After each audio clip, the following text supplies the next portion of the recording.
This is one of the scariest stories that I've ever come across. And at the end of it all, there isn't even a resolution or anything.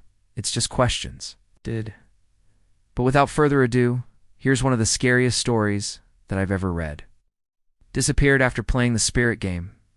I was 13 years old when I first started playing the spirit game with my friends in 7th grade. Our first session was pretty uneventful, but after a while we got the hang of it, and it became easier to contact spirits. I'm not go into detail about how to do it, because I do and want to encourage anyone to try it. But once you know how, it's kind of hard to forget. At our best, we were able to summon spirits of family members, and they would answer yes or no questions and sometimes even give us a sign like knocking over an object or shaking the bed frame. One day after school, me and my friend Steven went to his house to play the spirit game again. I think we had only managed to summon a few spirits before, so this time we decided to step it up a notch. We wanted to summon the spirit of an ex-boyfriend of Steven's. His name was Andrew, and he died suddenly of a heart attack a year ago. We set everything up like we always did and started reading ghost names off of a list. As soon as we got to the letter A, we felt a cold presence enter the room. We stopped reading and waited for a response. Steven asked, "Are you Andrew?" Then Andrew's favorite song started playing on the radio, which was weird because the radio wasn't even plugged in. We got scared and tried to stop the music, but it just kept going. We turned the radio off and started asking him more questions. He responded by making the candle flame flicker. We got really scared and ran out of the room.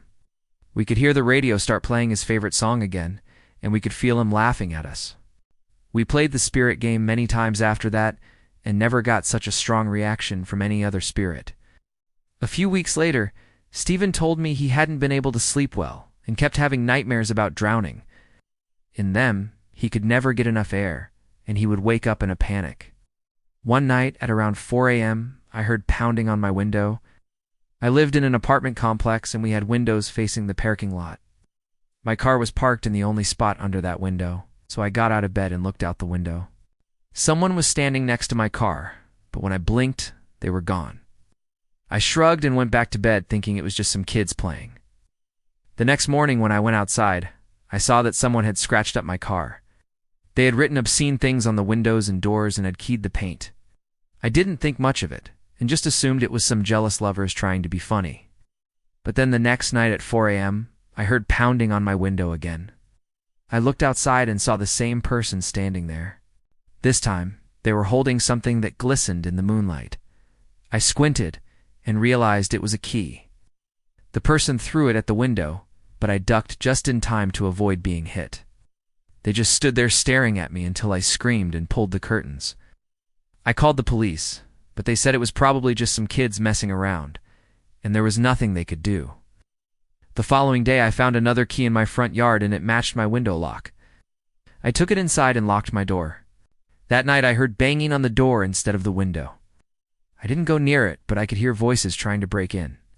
At one point what sounded like a man screamed, let me in," and then slammed into the door. When I finally gathered enough courage to open the door, there was no one there. All the houses on my floor had balconies that connected through a hallway, and I noticed that the door connecting my balcony to the others was wide open. I checked all the other balconies and they were all clear. After that, I played the spirit game again, hoping to find out who it was. It wasn't long before a spirit responded.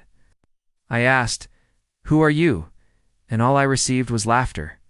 I asked if they wanted me to help them, and the spirit shook the bed frame violently. It sounded like someone screaming in pain. I agreed to help, and then I asked where they wanted me to meet them. The spirit led me to the window and made the curtains move. That night, I brought a flashlight and some holy water with me and sat on the window ledge. I waited for a long time. I almost gave up hope when suddenly I heard a voice behind me say, "You came." I turned around and saw Steven looking pale in the moonlight. I asked him why he was there, and he said he had a feeling something was going to happen. I didn't want to scare him, so I hid the holy water and flashlight behind my back and asked if he could feel the presence too. He nodded hesitantly, and then a man appeared in front of us. He looked drenched and kept pushing his hair out of his eyes.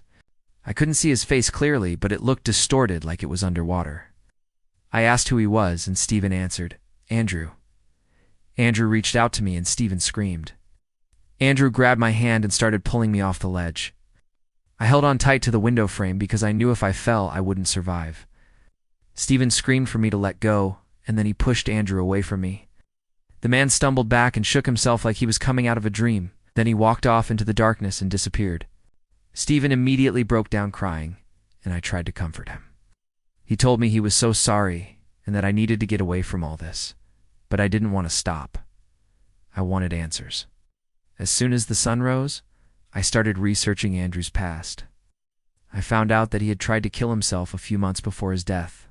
Apparently, he had taken a whole bottle of pills and drowned himself in the bathtub but was still alive. The emergency services arrived too late, and he was brain dead when they got there. I also found out he had suffered from mental illness and had attempted suicide several times before. Later that day, I went back to Stephen's house to play the spirit game again. I wanted to ask Andrew what happened to him and why he was trying to pull me off the building. Stephen begged me not to, but I went ahead anyway. It wasn't long before he appeared again.